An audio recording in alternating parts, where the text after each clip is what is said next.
عليكم ورحمة الله وبركاته.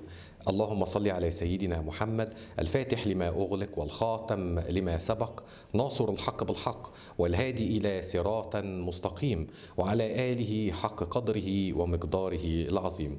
كل سنة وأنتم طيبين وتعود عليكم الأيام بخير، ويا رب دايما نكون في الأحسن ونكون في الأفضل. وطبعا في ناس بتسأل كتير عن موضوع الحسد وأسحار والكلام ده كله في شهر رمضان. احنا طبعا بنقول ان في شهر رمضان احنا بنقرأ القرآن وعاملين نفسنا أوراد. الورد القرآني اللي احنا بنعمله، أتمنى ان الناس طبعا يعني تستمر على الأوراد والورد القرآني والتسابيح زي ما انت بتعمل في شهر رمضان.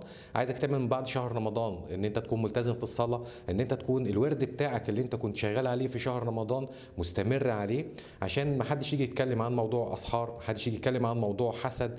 انا عايزك في الاول وفي الاخر ان انت تكون في حفظ من الله سبحانه وتعالى. احنا عارفين ان في الاول وفي الاخر هو كله طبعا ربنا سبحانه وتعالى هو حافظنا ومنجينا، ولكن احنا علينا دور ان احنا نقوم بيه، هو اننا اقرا القران اللي قاله سيدنا رسول الله صلى الله عليه وسلم، ان انك تكون مع ربنا سبحانه وتعالى، ان يكون ربنا حافظك، انك تكون ماشي على السنن التي بينها لنا سيدنا رسول الله صلى الله عليه وسلم في حفاظ على انفسنا، هو قراءه القران والعبادات.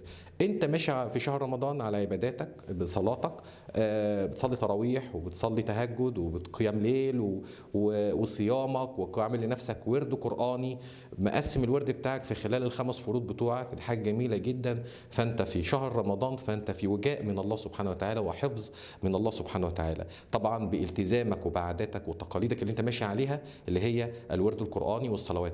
بعد رمضان بنلاقي كتير من الناس بعدت عن الصلاة، ما بقتش تصلي الخمس فروض بتاعتها، ولو صلى فرض يبقى كويس جدا، وبعد عن القرآن والورد بتاعه اللي هو كان قائم أصلا عليه في شهر رمضان كل يوم جزء وماشي كويس جدا.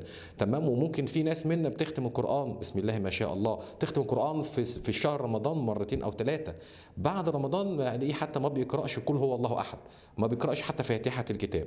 طبعا كل ده هتكون عرضة ليك ان انت يقع عليك ضرر من أسحار، يقع عليك ضرر من حسد، يقع عليك ضرر من أيا يكون، لأن انت بعدت عن ربنا سبحانه وتعالى. نسوا الله فأنساهم الله، وإن تذكروا الله تذكرهم الله. ولذلك احنا بنقول خليك على الورد بتاعك وصلواتك وقيام الليل وقراءة القرآن زي ما انت ماشي، خليك ماشي من بعد رمضان، وربنا يحفظكم يا رب من كل سوء.